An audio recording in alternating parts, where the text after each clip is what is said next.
right, guys, here's our next lesson, our next 2024 edition calculus lesson, 2.1 day 4, properties of limits.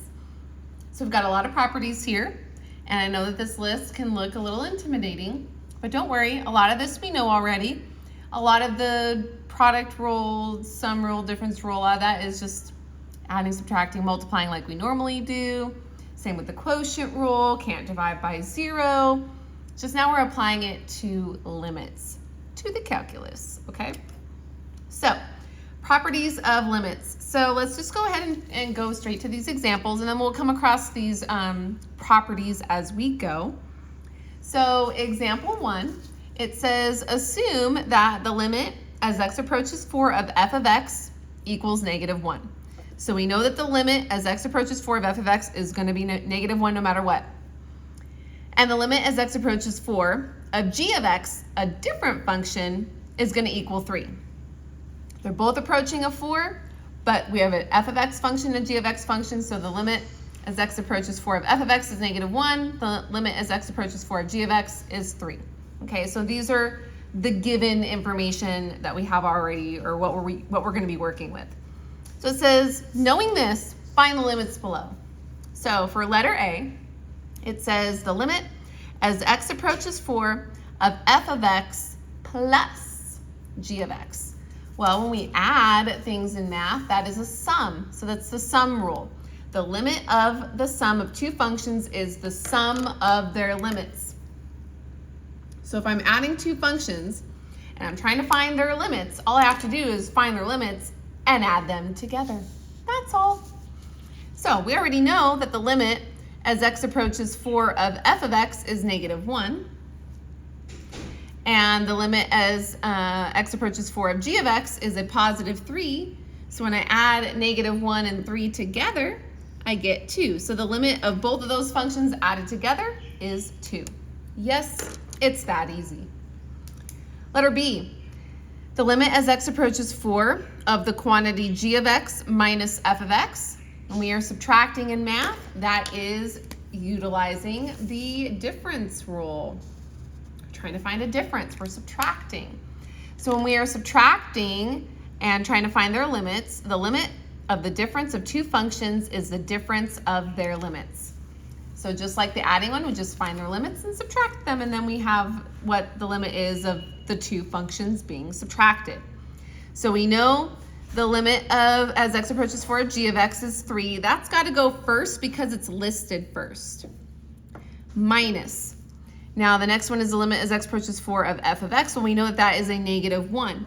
But since I'm subtracting a negative number, I need to put parentheses around that because we know there's going to be a sign change. Double negative. A negative times a negative is a positive, so that's really a 3 plus 1, so that limit is a 4. Letter C. The limit as x approaches 4 of x times f of x plus g of x. So this x is some factor that's being multiplied. So that is actually a constant multiple rule because we're multiplying by some number x. So that is actually right here on number 4, constant multiple rule. Okay, so they're using a letter K instead of a letter X. That's easy. All I have to do is just change the K to an X if I wanted to, or I could have kept the X. It really doesn't matter. But I'll just go ahead and change it to a K so that we're kind of matching that fourth property here. So the limit as x approaches c of k times f of x is going to just be that constant times whatever that limit is. The limit of a constant times a function is the constant times the limit of the function. Okay, so here we go. Well, I know it's going to be some k value times the limit as x approaches 4 of f of x. Well, the limit as x approaches 4 of f of x is -1, so times -1. And then plus, now I'm using the sum rule, plus the limit as x approaches 4 of g of x, and that is a 3. So here's what I've got so far. K times -1 is just a -k. And so we're just going to get a -k plus 3. Sometimes our answers aren't just going to be a number like we've talked about before. All right, letter D. The limit as x approaches 4 of g of x divided by f of x minus 1. We know division in math is signified with the divide symbol, but also a fraction bar. So division is also called a quotient. So now we're talking quotient rule. So it says the limit of a quotient of two functions is the quotient of their limits. We got to divide their limits, provided the limit of the denominator is not 0. Can't have 0 in that denominator, never can, never will. That's just how it's going to be. That's just the rule. Okay, so, because it makes it undefined. There's a reason that it's a rule. Okay, so we need to find the limit as x approaches 4 of g of x, because that's in our numerator up there. Well, we know the limit as x approaches 4 of g of x is a 3, divided by the limit as x approaches 4 of f of x. Well, that's a -1. But then there's that -1 right there, so it's just going to follow it up. So we have 3 over -1 minus 1. Well, -1 minus 1 is -2. So this is really a -3/2. Remember, we always throw the negative up top when we're talking about a fraction being positive or negative. Negatives always go up top or right in line with the fraction bar. Okay, so there's that one. And then last but not least, we've got letter E, the limit as x approaches 4 of g squared of x. Well, that is a power, so we're going to be looking at the power rule. Okay, so power rule is the limit of a rational power of a function is that power of the limit of the function, provided the latter is a real number. It has to be a real number. So no imaginary numbers. We don't really deal with imaginary numbers here. I mean, maybe sometimes we will, because I honestly don't exactly remember, but I don't think we do. All right, so here we go. So we got the limit as x approaches 4 of g squared of x. So, well, we know the limit as x approaches 4 of g of x is 3. So this is technically, since I have to square g of x, and I know the limit is 3, I just have to square the 3. 3 squared is 9, and there we go. Okay, remember, this g of x is not two separate variables. G of x is function notation for this particular function. So those are mistakes that I would see in Math 2 and Math 3, so hopefully if you're still kind of thinking that way, it's okay. But let's try to get out of that mindset. It's just the notation for a function. Okay, so we didn't specifically have an example on the product rule, but the product rule is still a property. So basically, if we ever get the limit of a product of two functions, all we have to do is find the product of their limits, multiply their limits together, and we'll get the answer. Okay, so it's pretty straightforward, so we don't really need an example on all of them, but we had an example on almost all of them. All right, turn the page. Make sure you guys can see it. Okay, so at this point, we do not have tools needed to find the two limits below analytically on all of this page. So we're gonna need to find the limits graphically and numerically. We've had some experience finding them graphically. We have not had some experience finding them numerically yet. But here we go. You're gonna need your graphing calculator. So if you have one, great, get yours out. And I probably already told you to get yours out at the beginning of class. And if you don't, then grab one of my class set calculators. I should have them ready to go. Shame on me if they weren't ready to go in class. I apologize for that. But if you're watching this video, you're watching it from home or wherever you're at. So hopefully you have one with you. Okay, so I have my graphing calculator. I have my color screen one. The class set one is not color screen, but the functions and keys that you're going to enter are going to be exactly the same, even though mine looks a little bit different, okay? All right, so we're gonna find the limit as x approaches 0 of the sine of x over x. So since I'm trying to find the limit as x approaches 0, I want to approach 0 from the left and from the right, and I wanna see what y value we are approaching when we are getting towards that 0. So that means numerically, I wanna see 0 in the center. So I've got 1, 2, 3, 4, 5, 6, 7 columns of this table. I want 0 to be exactly in the middle. So that way I'm gonna have 3 on the left and 3 on the right. Okay.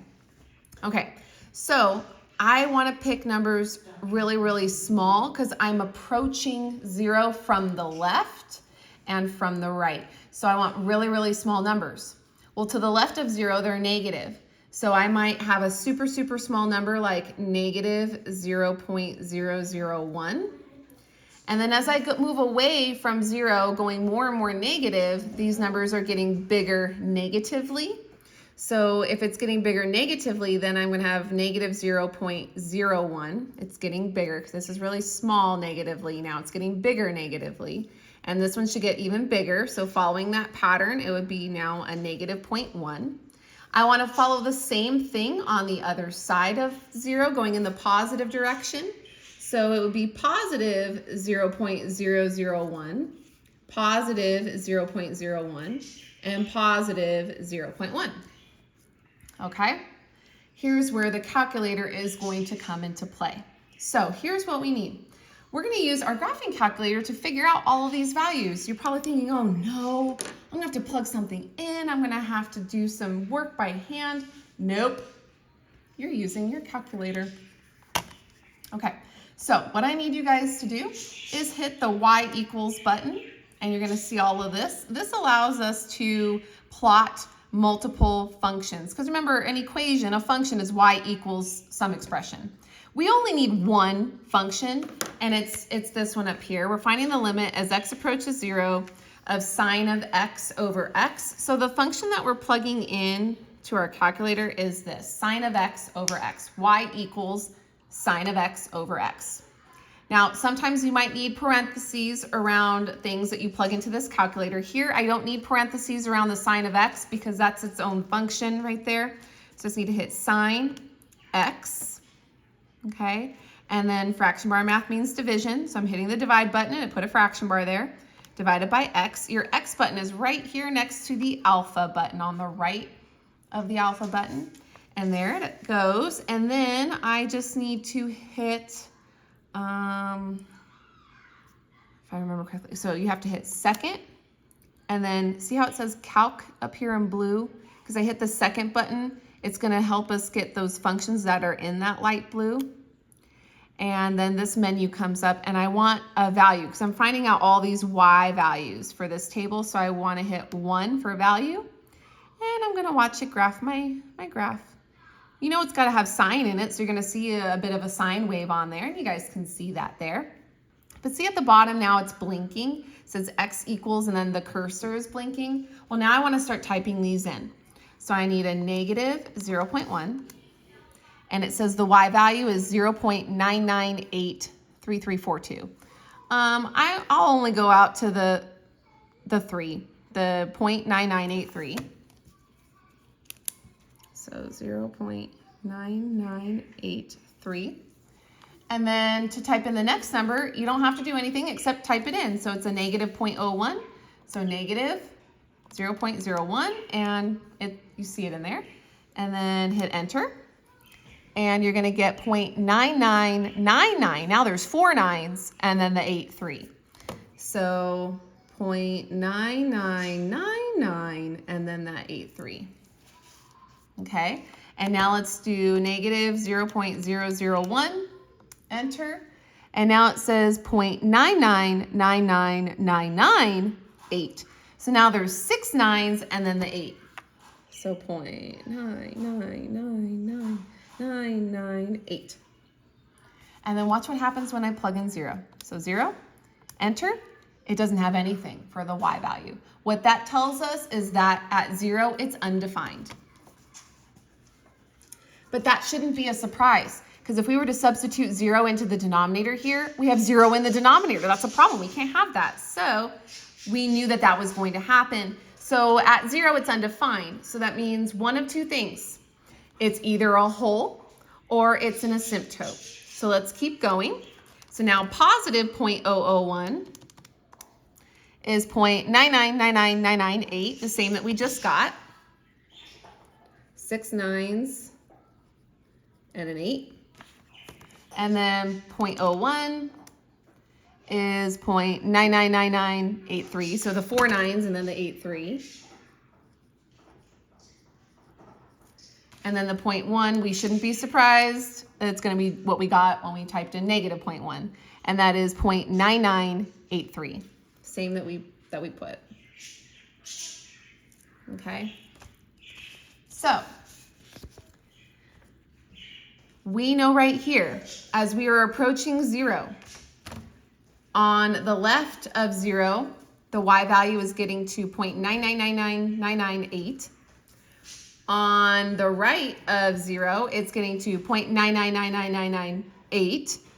So as we need to round up to figure out what exactly this is, because it's approaching, it has an approach on the left and the right, and it's approaching almost the same place. We know that this is not going to infinity or negative infinity or none of that. It's going to a place. So this has got to be a whole, not an asymptote. And like I was saying earlier, we need to round this up to the nearest whole number. These are both the same value to the left of 0 and to the right of 0. So if you were to round 0.9999998 to the nearest whole number, it would be a 1. But because we're rounding, use a wavy equal sign. Remember that? And it's a 1. Okay. So graphically, I mean, obviously on our graphing calculator, we see that. Do you see how mine is blinking? That's where the hole is. And that's at above the origin. So that's at an x value of 0, and it's approximate. It looks like it's approximately at a 1. Oops, just got to hit a number. Okay. All right, so we kind of see that. So it does say to find the limits graphically and numerically. So let's just sketch a quick little graph here. It doesn't have to be perfect. We know that there's a hole approximately at 1, and it's doing this little sine wavy thing. Okay, so just, it doesn't need to be a perfect sketch, but we're just drawing a sketch because that's what it said. Well, it didn't say to sketch, but it says to find the limit graphically and numerically, so we have to show that we got it from the graph. Okay. All right, so now example 3, it says find the limit as x approaches 0 of 1 minus cosine of x all over x. So now when I type this into my calculator, this is going to need to be in parentheses because it's more than one term. It's a group. So I have to group it. So, and I'm approaching 0 again, and I have the same number of columns. So I want 0 to be smack dab in the middle because I want to see the approach. And I'm going to use the same x values. So negative 0.1, negative 0.01, negative 0.001, 0.001, 0.01, and 0.1. Okay, same thing. So now I want to clear this out, grabbing my handy dandy calculator. Oops, I didn't mean to type that. I want to go back to y equals, clear that out, and now I want to type in this. So this is the function that I'm dealing with now. So I need parentheses, 1 minus the cosine of x, close parentheses on the cosine of x, but you have to close the parentheses on that group, divide by x, and there we go. And then we can hit second, calculate, 1 for value. And now we see our graph. Also shows a wave, and we know it's got to have a cosine wave in it because it's got cosine in it. So now we're going to do the same things that we did in the previous example, and we're going to find these y values. So I'm going to start with a negative 0.1, and that is a negative 0.0499. If I were to round, because I'm running out of room, if I would round that to where the 5 is, you look at the number to the right. If it's 5 or higher, bump it up. So it is, it's an 8, so it bumps up to a 6. Okay, there we go. So now I got to do negative 0.01. And now I don't even have to worry about rounding because it ends negative 0.005. And then negative 0.001. And then it says that negative 5e minus 4. The e means scientific notation. And when the exponent, e stands for exponent, is a negative number, that means we have to move the decimal to the left, to the left. So if I am starting at a negative 5, because that's what it says we're starting at. Remember, if it were just a whole number, you would have a decimal to the right of it. But I need to back it up 4 decimal places, and because it's a -4, to the left. So 1, 2, 3, 4. And fill in those empty places. So this is going to be a negative 0.0005. Now, we know what's going to happen when we plug in a 0, because we know that right here there's a problem if we plug in a 0 for that x in the denominator. But let's just make sure, yep, we don't get anything, okay? And now let's try, so we know that this is undefined, so let's put that down there. I'm getting ahead of myself. So now let's try 0.001. And I got the same thing that I got over here, except it's not negative, it's positive. So we know that this is going to be a positive 0.0005. And 0.01, it's going to be a positive 0.005. And 0.1, it's going to be a positive 0.04996. So in this case, the difference is on this side, these are the same numbers but negative, same numbers but positive, okay? But again, we know at this undefined spot, it doesn't look like we're going to an infinity or going in opposite directions. I know it feels like it because of the negative and positive, but think about what the closest number would be that you would round this to. Negative 0.0005, because it's so small, you have to round it down, or well, actually you have to round it up. So the closest number to it would be 0. And here, if you were to round 0.005 up, the closest number to it, well, technically this one you would have to round it down because this is above a 0. The closest number to it would also be a 0.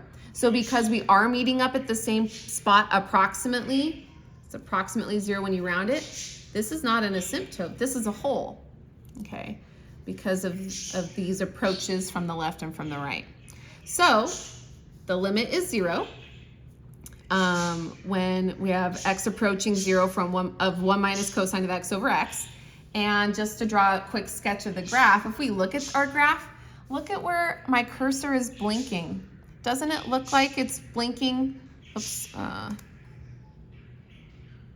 Oh, it went away. I'll type it in again.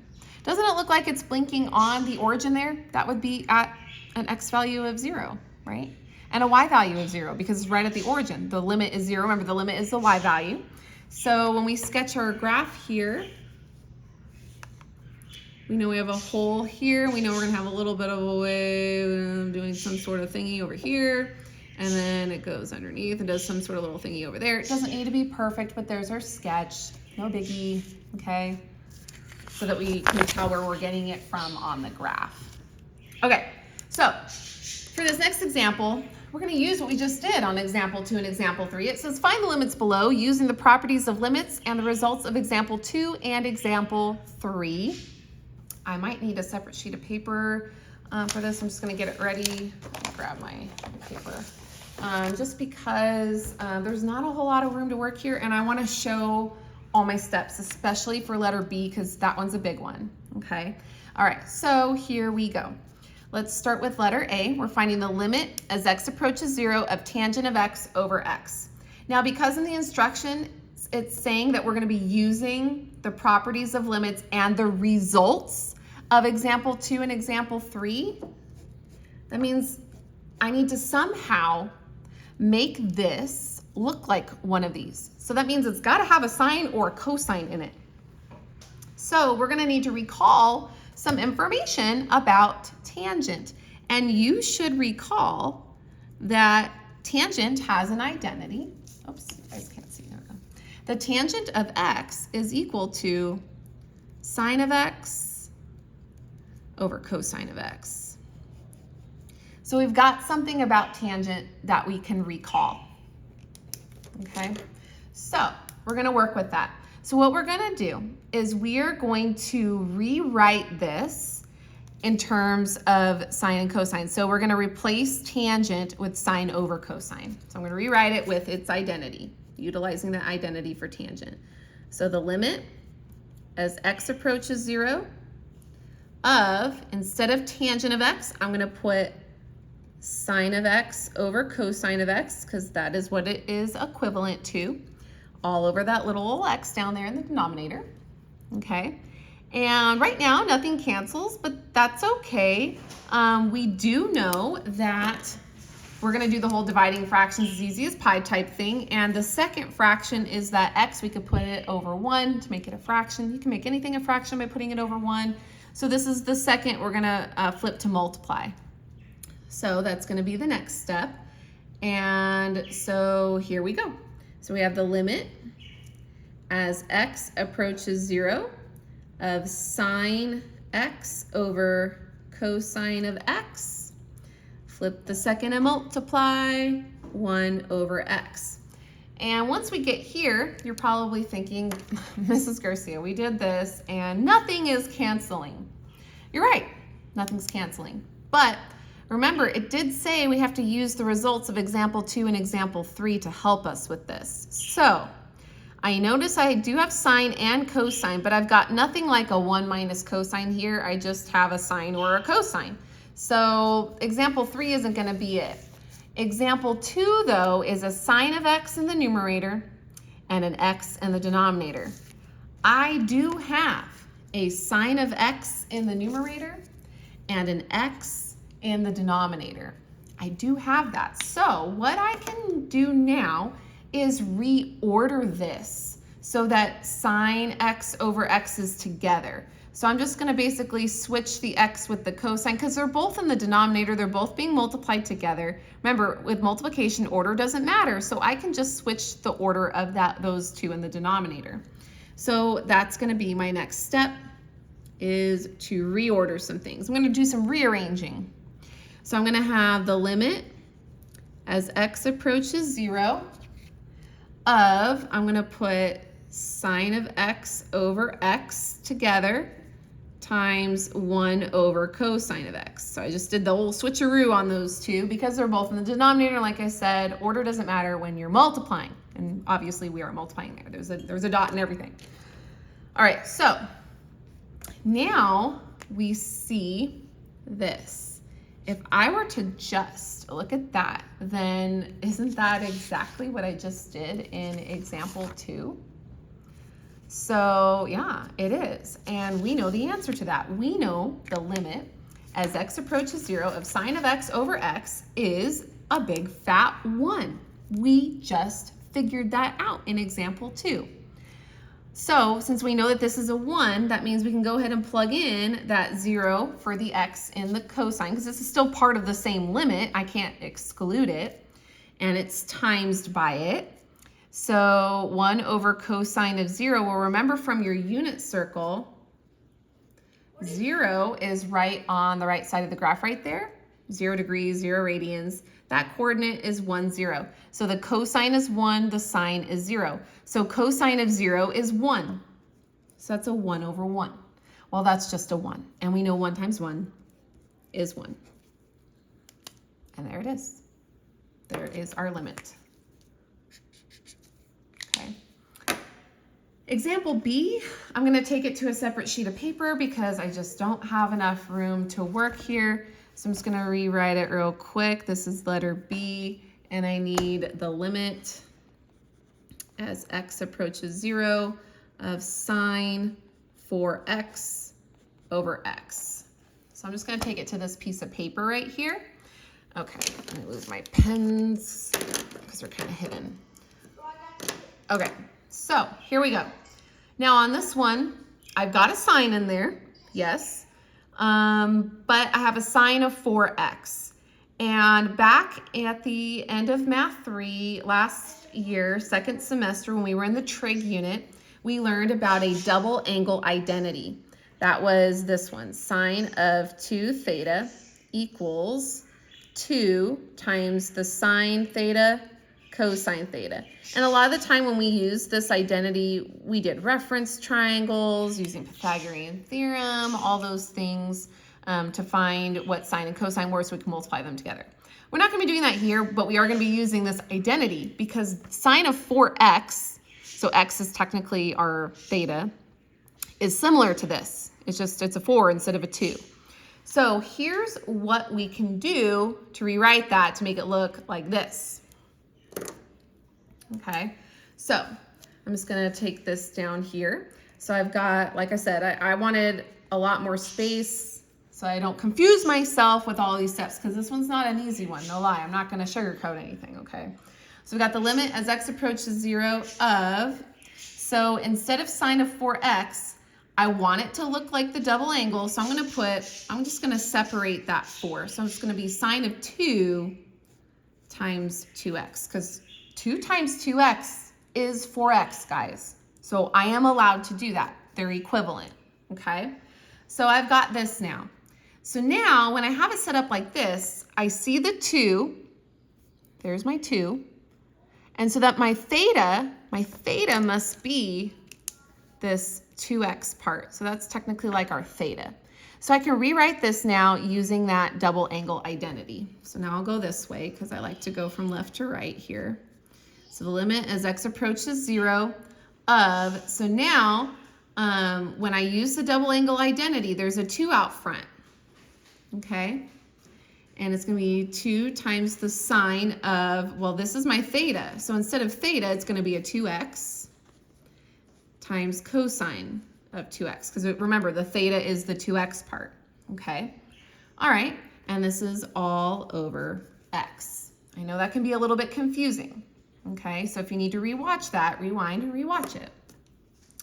All right, so now that I've got that, I notice that I have another double angle in there where I can use that identity again, but I'm just gonna use it on this part, and then everything around it is just gonna come along for the ride, okay? So I'm gonna continue down here. So that'll be the limit as x approaches 0 of 2, there's that 2 out front, times, we know that sine of 2x is this exact same thing as sine of 2 theta, so it's gonna be exactly this except for x's instead of theta. So it'll be 2 sine x cosine x, and then cosine 2x, because that was already there, all over x, okay? So now we have some things that we can clean up. So, but I want to point out something here. I'm gonna grab my highlighter. So if you have a highlighter, grab it. We have an x in the denominator and we have a sign in the numerator, just like we did in example 2. So if I'm trying to find the limit as x approaches 0 of sine of x over x, I already know what that limit is. It was a 1, okay? That same example. So I want to reorder that so that it displays what I'm trying to say. So let's reorder it so that we don't get confused. So I'll just go down here. So we've got the limit as x approaches 0 of, and now I'm gonna just put the sine of x over x first, okay?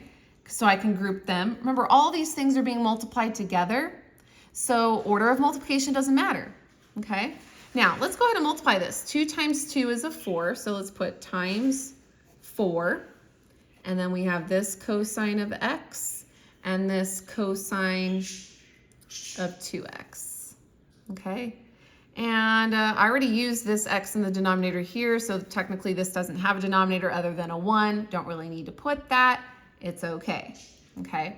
But all in all, this is what I wanted to see, because this part right here, I know the limit of that part.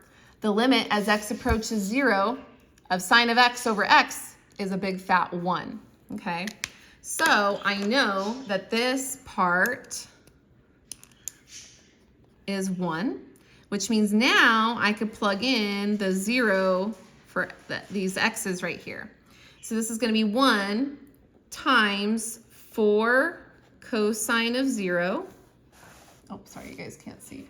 1 times 4 cosine of 0 times the cosine of 2 times 0, okay? Well, 2 times 0 is just 0. Well, what's the cosine of 0? We just did that earlier. The cosine of 0 is 1.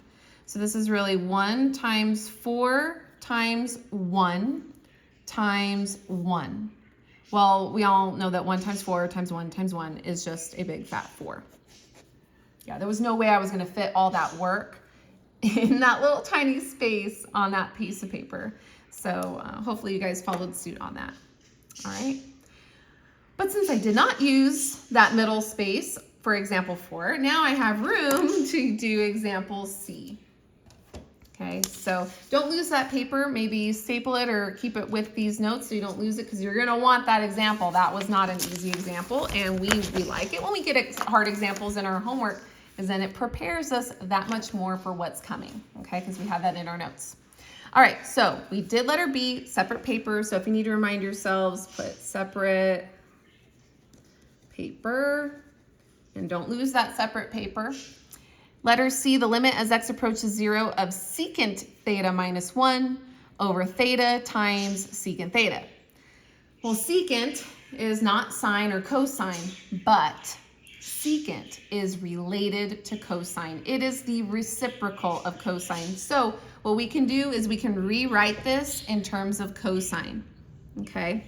So this will be the limit as x approaches 0 of, instead of secant, secant's a reciprocal of cosine, so that's 1 over cosine, they're using theta there, minus 1 over theta times secant theta. I can replace it with 1 over cosine theta. Okay?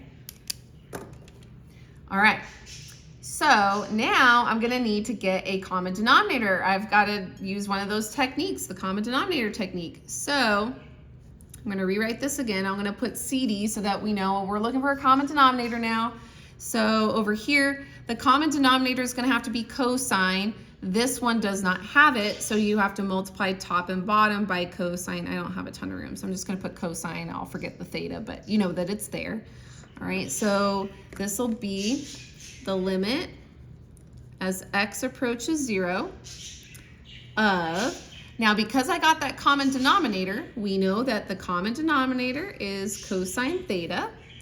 In the numerator, I can subtract now because we got that common denominator. So it's 1 minus 1 times cosine is cosine, so 1 minus cosine theta.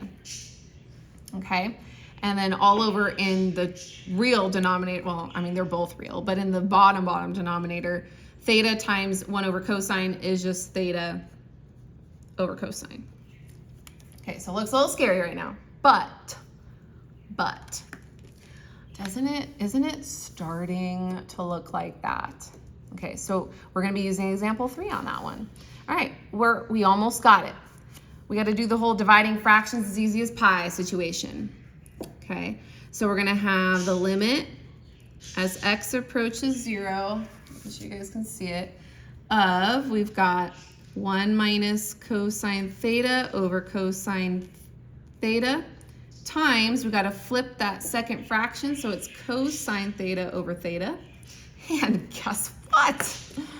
The cosines cancel. That's nice. So I really have 1 minus cosine theta over theta, which is this. And we know that the limit as x approaches 0 of that is 0. So I know that this limit is a big fat 0. And there it is. How about that? Nice. Okay. All right. Last page of notes here. Your notes and homework. Okay. So the greatest integer function, aka the step function, and it's also called a floor function. The greatest integer function, denoted by f of x equals int x, or f of x equals like a double square bracket surrounding that x, is defined as n such that n is less than or equal to x. That's its formal definition, but the keywords are the int or this bracket. So this is going to be your clue onto, depending on the calculator you're using, what you're going to be looking for as a function on your calculator. If you have the TI-84 plus or plus CE, then you're going to see the int. I'm not sure which other calculators use this, but if you are using something other than the TI-84 that I recommended, you might have that as your function instead. So it's usually one or the other, okay? But the TI-84s are using the int function. Okay, so on this one, example 5, we need to find the following limits. So when we are using our graphing calculator, because these are graphing calculator questions, I'm going to put GC for a graphing calculator. This is what you have to do. You're going to hit the y equals button again, okay? After you type in the function, which is that double square bracket x, but in this case, it's going to be int x, because like I said, TI-84 uses this notation. You're gonna type in the function, and then you're going to hit, or you're going to scroll, or you're going to hit math. It's a math button.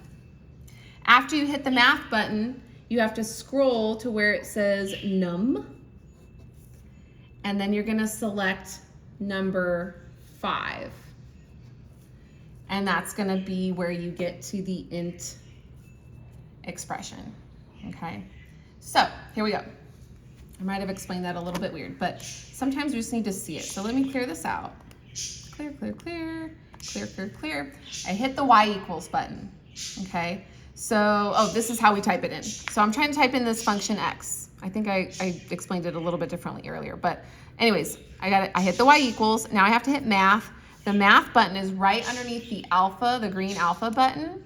And you see where the very next thing over says num, N-U-M. Scroll over to the right. And then I need to get down to number 5. So I'm just gonna hit 5 and see how it says int? That's what I want. And it puts int for me, but it's just int of x. So I need to type in the x and close the parentheses, and there I go. Now this time I'm not trying to find a value. We're not finding tables of values here. So I just want to see the graph. So are you guys ready for this? This is so cool. All you have to do is hit the graph button. And there's our steps. There's our step function, literally like stairs. We're taking steps, okay? So how cool is that? All right, so what we need those is to find these left and right hand limits. We need to have a snapshot of around an x value of 3. Okay, so let's take this and draw our graph. So draw a graph. Try to draw your lines as straight as you can. You can use your ID card or a credit card or whatever, or a ruler, library card, whatever. I don't need this graph to be super big. I just want to go out 3 in each direction. I don't know why I made this side so long. Whatever.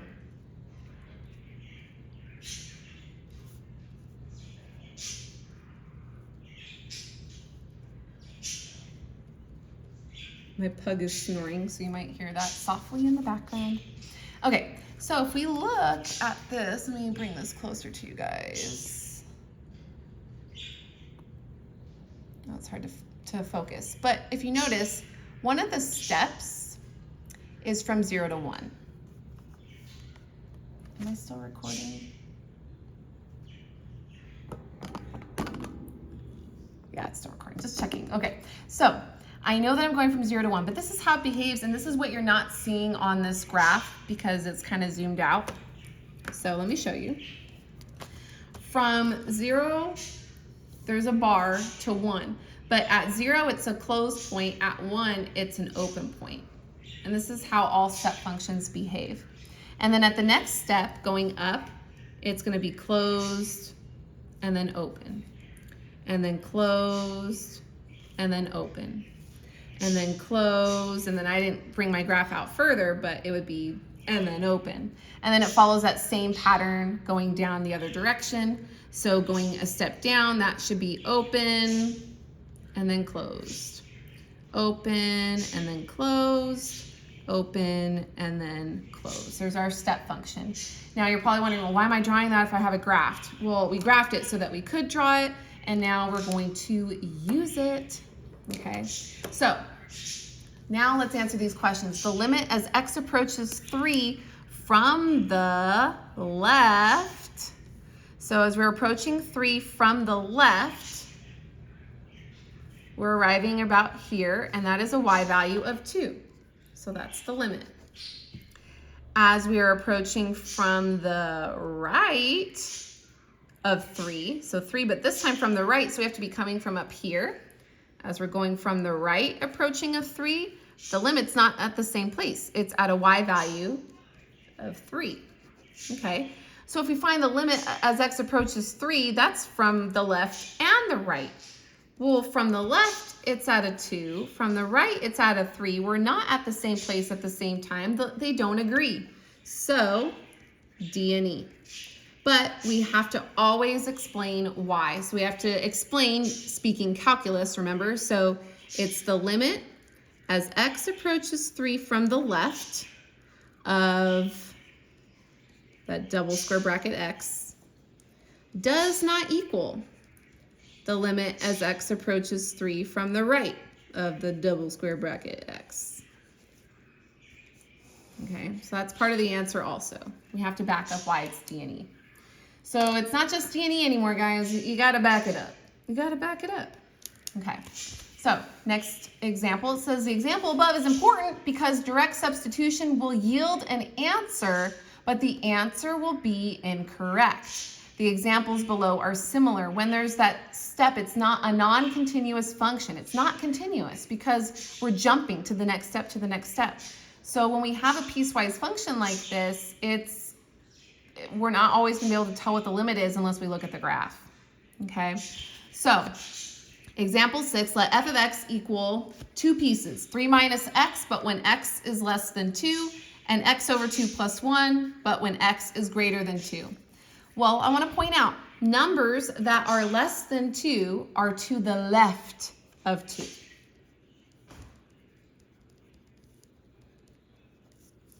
Numbers greater than 2 are to the right of 2. So we kind of have an idea on the approach, which piece is going to be coming from the left, which piece of the function is coming from the right. Okay, so it says find the limit as x approaches 2 from the left of f of x by direct substitution. So the good news is we're not graphing it. We will down here, but we're not graphing it yet. We're just going to use some algebra. Well, from the left, I'm talking about this first piece. So as we approach 2 from the left, I have to plug in a 2 into just this left-hand side. So that would just be a 3 minus a 2. So the limit as x approaches 2 on the left is a 1. Okay? All right. Well, now it says find the limit as x approaches 2 from the right of f of x by direct substitution. Well, from the right is the second piece of this piecewise function, so I only have to plug in the 2 for x into that second piece. So it'll be 2 over 2 plus 1. 2 divided by 2 is 1. 1 plus 1 is a 2. Okay. Does the limit as x approaches 2 of f of x exist? If so, what is it? If not, explain. Well, we already know that on the left-hand side, the limit's a 1. On the right-hand side, the limit is a 2. They're not in the same place at the same time. They don't agree. So we know that the answer to this is the limit does not exist. Okay, so to explain why, we got to speak calculus. The limit as x approaches 2 from the left of f of x does not equal the limit as x approaches 2 from the right of f of x. We always have to include the reason why mathematically. And now for part D, it says to verify your answers above by graphing the function. So we have a graph down here. We just need to scale it by labeling it with some numbers and stuff. I don't want everything too close together because that's going to be hard to see. So I know it's kind of hard to see these lines, these grid lines here, but let's let every 2 lines be 1 unit in each direction.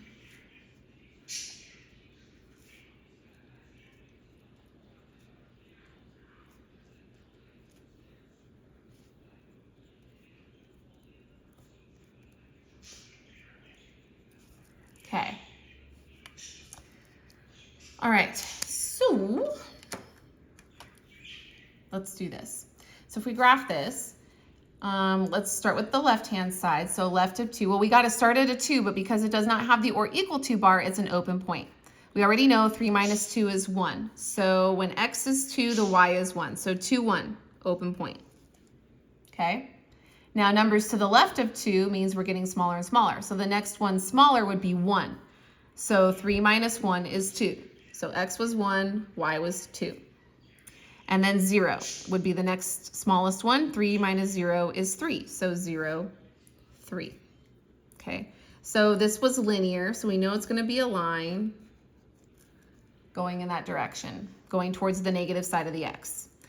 On the right-hand side, we also have to start at 2, and we already know that 2 divided by 2 plus 1 is 2. So when x is 2, y is 2, but again, it's a greater than symbol, not greater than or equal to, so it's an open point.